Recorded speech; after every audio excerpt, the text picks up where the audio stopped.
Just picked up a vinyl reissue of Kevin Key's first solo record, Music for Cats. If you don't know, he was in massively influential industrial group Skinny Puppy. Their music was dark and complex and abrasive and experimental. And I really loved the way they make synthesizers sound. When I listen to a Skinny Puppy record, it reminds me of Nine Inch Nails in the sense that they both really kind of pull out like human analog warm qualities from the synthesizer. I could do without all the tortured screaming processed vocals. I was a lot more tolerant of it back in the 90s. Now, all these years later, I mean, the great Ministry records and Skinny Puppy, I still appreciate them, but the tortured screaming vocals, it's a bit much.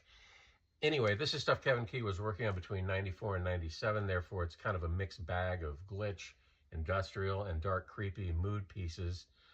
And there are 4 cuts on here that were spoken word tracks with Genesis P-Org from Psychic TV. I could do without those. But all in all, like I said, I like the way the guy treats his synthesizer, and it's interesting. There's an interesting texture to the sound that he creates. So I don't regret getting this, despite the 4 Genesis P-Org cuts on here. No complaints about any tracks on the next guy, muslimgauze. I love this guy. I got Return, Rootsman versus muslimgauze, and Martyr Shrapnel.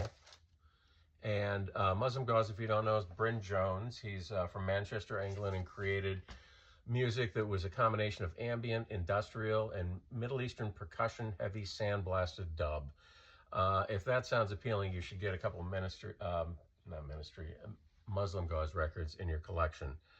Rootsman LP is a collaboration between a British musician and DJ who's got kind of a reggae and dub background, so it's a perfect pairing for muslimgauze because so much of what he does I would consider dub. I mean, it's not pure straight Jamaican dub, but there's a heavy dub background in most of what he does. And Martyr Shrapnel is more on the intense side of his records, and it's heavy Middle Eastern percussion with lots of electronic manipulation and, again, a strong dub feel. He put out like 90 records, something insane like that.